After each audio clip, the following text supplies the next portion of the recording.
Hello दोस्तों, कैसे हैं आप सब। जैसे कि हम drug used in congestive heart failure पढ़ रहे थे, तो आज इस वीडियो में हम पढ़ेंगे कार्डियक ग्लाइकोसाइड्स के बारे में। कैसे cardiac glycosides congestive heart failure में यूज़ किए जाते हैं और उनका मैकेनिज्म ऑफ एक्शन क्या है, वो कैसे एक्ट करते हैं हमारे कार्डियक ग्लाइकोसाइड्स। तो आइए शुरू करते हैं। Cardiac glycosides are used in the treatment of congestive heart failure. जो कार्डियक ग्लाइकोसाइड्स हैं वो कंजस्टिव हार्ट फेलियर में यूज़ किए जाते हैं। जो कार्डियक ग्लाइकोसाइड्स हैं उनके क्या इफ़ेक्ट होते हैं, वो कैसे इफ़ेक्ट अपना शो करके कंजस्टिव हार्ट फेलियर में यूज़ किए जाते हैं, आइए उनको देखते हैं। कार्डियक ग्लाइकोसाइड्स के बेसिकली थ्री मेन इफ़ेक्ट होते हैं। फर्स्ट इफ़ेक्ट है ये पॉजिटिव आइनोट्रोपिक इफ़ेक्ट। जो हमारा कार्डियक ग्लाइकोसाइड है उनके जो है पॉजिटिव आइनोट्रोपिक इफ़ेक्ट होता है, मतलब कि greater force of contraction heart muscle. ये क्या करता है, जो हार्ट है उसकी कॉन्ट्रैक्शन को इम्प्रूव करता है। जो हमारे कार्डियक ग्लाइकोसाइड्स हैं वो हार्ट की कॉन्ट्रैक्शन को इम्प्रूव करते हैं। देन सेकंड इफेक्ट है negative chronotropic effect. Negative chronotropic effect में क्या होता है, ये हार्ट रेट जो है उसको स्लो कर देता है, हार्ट की जो बीट है उसको स्लो कर देता है। और साथ ही साथ a negative dromotropic effect, slower impulse send through AV node. जो हमारी इम्पल्स सेंड होती हैं एवी नोड से प्रेकिंजर फाइबर में, वो इम्पल्स जो है अब स्लो रेट पे सेंड होती हैं और फास्ट सेंड नहीं होती है। और ये एक बहुत अच्छा पॉइंट है हमारे कंजस्टिव हार्ट फेलियर के लिए कि एक हमारा हार्ट जो है बीट्स करेगा, स्लोली बीट करेगा, मोर कॉन्ट्रैक्ट होगा, जिसकी वजह से क्या होगा, ब्लड अच्छे से पंप होगा और कार्डियक आउटपुट बढ़ेगी। क्योंकि कंजस्टिव हार्ट फेलियर की जो मेन रीज़न है वो क्या होती है, कार्डियक आउटपुट सही से नहीं मिलती। कार्डियक आउटपुट जो है सही से नहीं मिल पाती। और वो क्यों नहीं मिल पाती, ड्यू टू कॉन्ट्रैक्ट नहीं हो पाता, हमारे हार्ट जो है कॉन्ट्रैक्ट नहीं हो पाता, बेसिकली वेंट्रिकल्स जो है कॉन्ट्रैक्ट नहीं हो पाते। तो ये सब इफ़ेक्ट जो है हमारे यूज़ होते हैं और ये सब इफ़ेक्ट जो है कार्डियक ग्लाइकोसाइड शो करते हैं और इसीलिए जो है cardiac glycosides congestive heart failure में यूज़ किए जाते हैं। तो देखिए, अब हम बात करते हैं केमिकली यानी इसके स्ट्रक्चर के, कार्डियोग्लाइकोसाइड्स क्या होते हैं। जो कार्डियोग्लाइकोसाइड्स हैं उसकी कुछ ड्रग्स हैं जो हम देखें। कार्डियोग्लाइकोसाइड्स के अंदर कौन कौन सी ड्रग आती है, डिजिऑक्सिन एंड डिजिटॉक्सिन जो मेन ड्रग हैं जो हम यूज़ करते हैं एज अ कार्डियोग्लाइकोसाइड। और डिजिऑक्सिन की जो सोर्स है, हमें डिजिऑक्सिन मिलता कहाँ से है, डिजिऑक्सिन मिलता है डिजिटालिस लैनाटा से। एंड जो डिजिटॉक्सिन है वो हमें कहाँ से मिलता है, डिजिटालिस परप्यूरिया से। कार्डियक ग्लाइकोसाइड्स के स्ट्रक्चर के बारे में हमने, जब हम फार्माकोग्नोसी पढ़ते हैं तब हमने वहाँ पे अच्छे से पढ़ा है कार्डियक ग्लाइकोसाइड्स के बारे में और उसके स्ट्रक्चर के बारे में। जो हमारे ग्लाइकोसाइड्स होते हैं उनके पास दो पार्ट होते हैं, एक ग्लाइकोन पार्ट और एक ग्लाइकोन पार्ट। जो हमारा एक ग्लाइकोन पार्ट होता है वो फार्माकोलॉजिकली एक्टिव होता है, मतलब जो थेरापेटिक इफेक्ट हमें देखने को मिलता है वो एक ग्लाइकोन पार्ट की वजह से देखने को मिलता है। तो जो हमारे कार्डियक ग्लाइकोसाइड्स हैं उसके दो पार्ट होते हैं, एक ग्लाइकोन पार्ट और एक शुगर पार्ट, जिसको ग्लाइकोन पार्ट भी कहते हैं। A glycon is the pharmacologically active part and determine and glycon part और जो शुगर है वो डिटरमाइन करता है वाटर एंड लिपिड सोल्युबिलिटी की, वो वाटर में सोल्यूबल है, लिपिड में सोल्यूबल है। ये देखिए हमारे पास कार्डियक ग्लाइकोसाइड का ये यहाँ से लेके यहाँ तक ये पूरा एक ग्लाइकोन पार्ट है और ये sugar part is attach, sugar part attach है। ये लिपिड सोल्युबिलिटी और वाटर सोल्युबिलिटी डिटरमाइन करता है। जो एक ग्लाइकोन पार्ट होता है उसमें एक स्टेरॉइड रिंग प्रेजेंट होती है और साथ ही साथ अनसैचुरेटेड लैक्टोन रिंग भी प्रेजेंट होती है एक ग्लाइकोन पार्ट में। और यही फार्माकोलॉजिकली एक्शन शो करता है, अपना थेरेपेटिक इफेक्ट शो करता है। तो यह है कार्डियक ग्लाइकोसाइड का डायग्राम। तो आइए जानते हैं अब कार्डियक ग्लाइकोसाइड अपना एक्शन कैसे शो करते हैं, उसके मैकेनिज्म ऑफ एक्शन को पढ़ते हैं। तो आइए देखते हैं कि कैसे हमारे जो है डिजिटालिस अपना एक्शन शो करता है, उसका मैकेनिज्म ऑफ एक्शन क्या है। जो डिजिटालिस होता है वो इंक्रीज़ करता है फोर्स ऑफ कार्डियक कॉन्ट्रैक्शन, हम ये पहले पढ़ चुके हैं। ये कार्डियक की कॉन्ट्रैक्शन को इंक्रीज़ कर देता है। It selectively bind to the sodium potassium pump of myocardial fibre and inhibit this enzyme. हाँ, ये सबसे इसका जो मेन जो पॉइंट है जहाँ पे एक्ट करता है वो है सोडियम पोटेशियम पंप। ये सोडियम पोटेशियम पंप को ब्लॉक कर देता है, उसके साथ बाइंड होकर ब्लॉक कर देता है, जिसकी वजह से क्या होता है, जो एक्युमुलेशन हो जाती है सोडियम की, सोडियम जो है सेल के बाहर नहीं जा पाता, जिसकी वजह से इंट्रासेलुलर जो सोडियम की एक्युमुलेशन हो जाती है और साथ ही साथ कैल्शियम की एक्युमुलेशन हो जाती है सेल के अंदर। और ये कैल्शियम की एक्युमुलेशन कैसे हो रही है ये सब हम मैकेनिज्म के अंदर पढ़ेंगे। और कैल्शियम की एक्युमुलेशन होने की वजह से क्या होता है कि जो मायोकार्डियल सेल है वो अच्छे से कॉन्ट्रैक्ट हो पाती है, क्योंकि कैल्शियम जो है रिस्पॉन्सिबल होता है मसल के कॉन्ट्रैक्ट होने के लिए। तो आइए देखते हैं कि एक्यूमुलेशन ऑफ सोडियम और कैल्शियम की कैसे हो रही है। आइए इसको जानते हैं एक बार डायग्रामेटिकली एंड देन हम इसको थ्योरी में पढ़ेंगे। यहाँ पे हमने ये एक मायोकार्डियल सेल दिखाया है और मायोकार्डियल सेल के जो मेम्ब्रेन है उस पर एक सोडियम पोटेशियम पंप है, देन सोडियम कैल्शियम एक्सचेंजर और साथ में एल टाइप कैल्शियम चैनल हमने यहाँ दिखाया है मेम्ब्रेन पे। मायोकार्डियल सेल के मेम्ब्रेन पे हमने एक एल टाइप कैल्शियम चैनल दिखाया है, सोडियम कैल्शियम एक्सचेंजर और सोडियम पोटेशियम पंप। और साथ ही साथ हमने ये दिखाया है सेल के अंदर ये जो है हमारे पास सार्कोप्लाज्मिक रेटिकुलम होता है जिसके अंदर कैल्शियम स्टोर होता है और उसके ऊपर जो है रैनोडिन रिसेप्टर प्रेजेंट होता है जिस पे कैल्शियम बाइंड होता है। और यहाँ पे हमने कैल्शियम पंप दिखाया है जिसके थ्रू कैल्शियम की एंट्री होती है सार्कोप्लाज्मिक रेटिकुलम के अंदर। और यहाँ पे हमने दिखाया है कॉन्ट्रैक्टाइल फाइबर जो कॉन्ट्रैक्ट होती हैं और कॉन्ट्रैक्शन में हेल्प करती हैं, जिनके पास जो प्रोटीन प्रेजेंट होता है ट्रोपोनिन जो कि कॉन्ट्रैक्शन में हेल्प करता है। तो आइए देखते हैं कि इस पूरी प्रोसेस कैसे हो रही है। तो सबसे पहले क्या होता है, जब मायोकार्डियल सेल जो है जब इम्पल्स जनरेट होता है तो मायोकार्डियल सेल डीपोलराइज होती है और सेल की डीपोलराइज होने की वजह से क्या होता है, जो हमारे पास ये एल टाइप कैल्शियम चैनल है ये ओपन हो जाता है और इस चैनल के ओपन होने की वजह से क्या होता है, कैल्शियम की एंट्री होती है साइटोसोल में।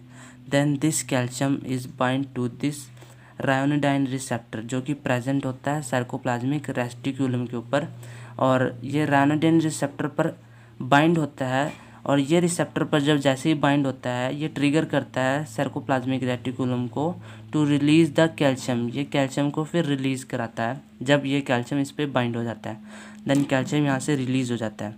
देन यहाँ पर हमारे ये जो कैल्शियम होता है ये फर्दर जो हमारी कॉन्ट्रैक्टाइल फाइबर होती हैं ये वहाँ पर जाके अटैच हो जाता है। वहाँ पर एक प्रोटीन होता है ट्रोपोनिन जो कि कॉन्ट्रैक्शन के लिए रिस्पॉन्सिबल होता है। ये कैल्शियम जाके उस प्रोटीन पर बाइंड हो जाता है और क्या करता है, कॉन्ट्रैक्शन कराता है मायोकार्डियल सेल की और इस तरह जो है नॉर्मल मायोकार्डियल सेल डीपोलराइज होती है। अब सेल डीपोलराइज है उसको रिलैक्स भी होना है। अब रिलैक्स कैसे होगी, जब वो इस कैल्शियम को साइटोसोल से रिमूव करेगी।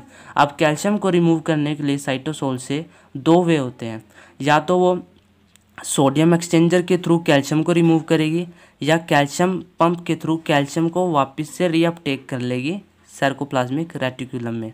तो फर्स्ट वे होता है जब वो सोडियम कैल्शियम एक्सचेंजर के थ्रू कैल्शियम को सेल से ही बाहर निकाल देती है और सोडियम को अंदर ले लेती है with the help of sodium calcium exchanger. और दूसरा वे होता है ये कैल्शियम पंप के हेल्प से इस कैल्शियम को वापस से सार्कोप्लाज्मिक रेटिकुलम में ले लेती है।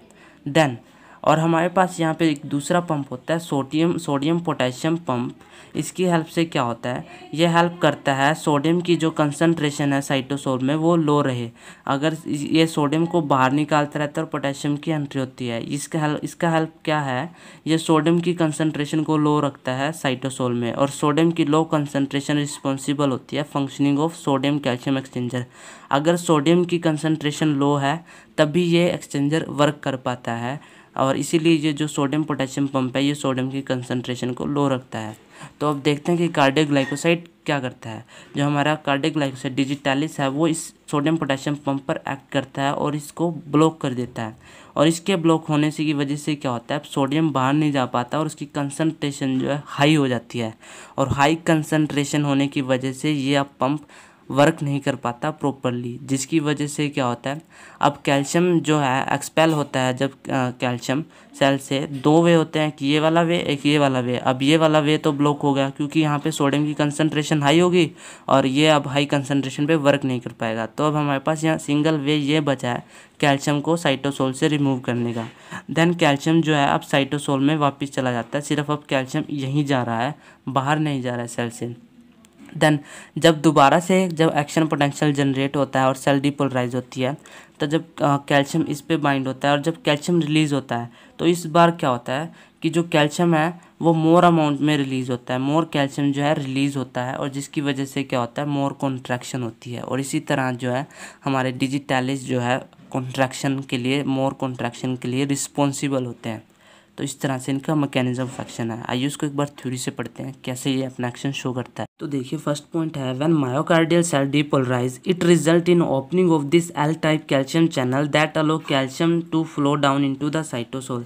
जब हमारी सेल डीपोलराइज होती है तो ये एल टाइप कैल्शियम चैनल की ओपनिंग कराती है, जिसकी वजह से क्या होता है, कैल्शियम जो है साइटोसोल में एंटर कर जाता है। Then this bind to the ryanodine receptor which result to release calcium from the sarcoplasmic reticulum in the cytosol। then ये कैल्शियम जो होता है ये सार्कोप्लाज्मिक रेटिकुलम हमने दिखाया है जो उसके रायनोडाइन रिसेप्टर पर बाइंड कर जाता है, और इसके बाइंड होने की वजह से क्या होता है, then this calcium bind to the sarcoplasmic reticulum into the cytosol। then this calcium bind to the contractile fiber filament have protein troponin and induce muscle contraction। जैसे ही ये कैल्शियम इस रायनोडाइन रिसेप्टर पर बाइंड होता है तब ये कैल्शियम का release कराता है, और यही कैल्शियम जो है कॉन्ट्रैक्टाइल फिलामेंट होते हैं हमारे पास, कॉन्ट्रैक्टाइल फाइबर होते हैं, उसमें ट्रोपोनिन प्रोटीन प्रेजेंट होता है, उसके साथ बाइंड करके कॉन्ट्रैक्शन करवाते हैं जो कि सेल की कॉन्ट्रैक्ट करने में हेल्प होती है। Then myocardial cell going to be relaxed by getting rid of this calcium from the cytosol by two ways। अब myocardial cell जो है रिलैक्स होगी, और वो रिलैक्स कैसे होगी, जब वो कैल्शियम को रिमूव करेगी साइटोसोल से, और साइटोसोल से रिमूव करने के हमारे पास दो वे होते हैं। फर्स्ट वे हमारे पास ये होता है, और सेकंड वे जो है ये है। फर्स्ट वे क्या होता है, ये सोडियम कैल्शियम एक्सचेंजर की हेल्प से जो है कैल्शियम जो है साइटोसोल से रिमूव हो जाता है, और सेकंड वे है जब कैल्शियम जो है कैल्शियम पंप के थ्रू सार्कोप्लाज्मिक रेटिकुलम में चला जाता है। तो ये दो वे हैं हमारे पास। फर्स्ट वे है the calcium can be exchange with the sodium via sodium calcium exchanger, it remove calcium out of the cell, और it can be pumped into the sarcoplasmic reticulum via the calcium pump. या तो ये cell के बाहर निकाल दिया जाएगा या सार्कोप्लाज्मिक रेटिकुलम में स्टोर कर लिया जाएगा। और there is also a sodium potassium pump which is responsible for the maintaining the sodium low inside the cell, and low sodium is responsible for functioning of sodium calcium exchanger properly। हमारे पास यहाँ पे sodium potassium pump भी होता है जो कि maintain करता है सोडियम की कंसंट्रेशन लो, ये सोडियम को बाहर निकालता रहता है सेल के ताकि सोडियम की कंसंट्रेशन लो हो, और लो कंसंट्रेशन रिस्पॉन्सिबल होती है functioning of sodium calcium exchanger. अगर ये पंप नहीं काम करेगा तो यहाँ पे सोडियम की कंसंट्रेशन जो है हाई हो जाएगी, और जिसकी वजह से ये जो है वर्क नहीं कर पाएगा, और ये वर्क नहीं कर पाएगा तो कैल्शियम जो है रिमूव नहीं हो पाएगा सेल के बाहर। तो जो हमारे डिजिटैलिस होते हैं वो इसी पंप पर एक्ट करते हैं और इसको ब्लॉक कर देते हैं, जिसकी वजह से सोडियम बाहर नहीं जा पाता और सोडियम की हाई कंसंट्रेशन हो जाती है, और वो सोडियम की हाई कंसंट्रेशन होने की वजह से ये प्रॉपरली काम नहीं कर पाता और कैल्शियम सेल के बाहर नहीं जा पाता, और जिसकी वजह से क्या है, कैल्शियम के पास साइटोसोल से रिमूव होने का सिर्फ यही एक वे रह जाता है कैल्शियम पंप के थ्रू, जिसकी वजह से जो है कैल्शियम सेल के अंदर ही स्टोर होता रहता है सार्कोप्लाज्मिक रेटिकुलम में। और जब फर्दर सेल डीपोलराइज होती है और कैल्शियम रिलीज होता है तो इस बार बहुत ज़्यादा अमाउंट में जो है कैल्शियम रिलीज होता है, और जिसकी वजह से क्या होता है, कॉन्ट्रैक्शन जो है मोर होती है। और इसी तरह से ये इसका फंक्शनिंग दिखाया है। जो डिजिटैलिस है वो इनहिबिट करता है sodium potassium pump which result in increase concentration of sodium, और that will lower the sodium calcium exchanger, और जो क्या करता है, लोअर करता है एबिलिटी सोडियम कैल्शियम एक्सचेंजर की। So instead of calcium being removed to the extracellular, it will be pumped into the sarcoplasmic reticulum। Calcium cell के बाहर जाने के बजाय सार्कोप्लाज्मिक रेटिकुलम में स्टोर होता रहता है। Due to increase in calcium inside sarcoplasmic reticulum, the action potential generate again more calcium will release of sarcoplasmic reticulum leads to more contraction. और जब फर्दर एक्शन पोटेंशियल जनरेट होता है दोबारा, तब इस बार कैल्शियम जो है वो रिलीज होता है मोर अमाउंट में, और जिसकी वजह से क्या होता है, मोर कॉन्ट्रैक्शन होती है, और इस तरह से जो है हमारे डिजिटैलिस अपना एक्शन शो करता है। अगर आपको यहाँ पे भी अच्छे से नहीं समझ में आया है कि इसका मैकेनिज्म ऑफ एक्शन क्या है, कहीं पे भी कुछ दिक्कत है, तो हमने इसके लिए एक अलग से एनिमेशन वीडियो अपलोड किया है, आप उसको जाकर देखें तब आपको अच्छे से समझ में आएगा। Thank you.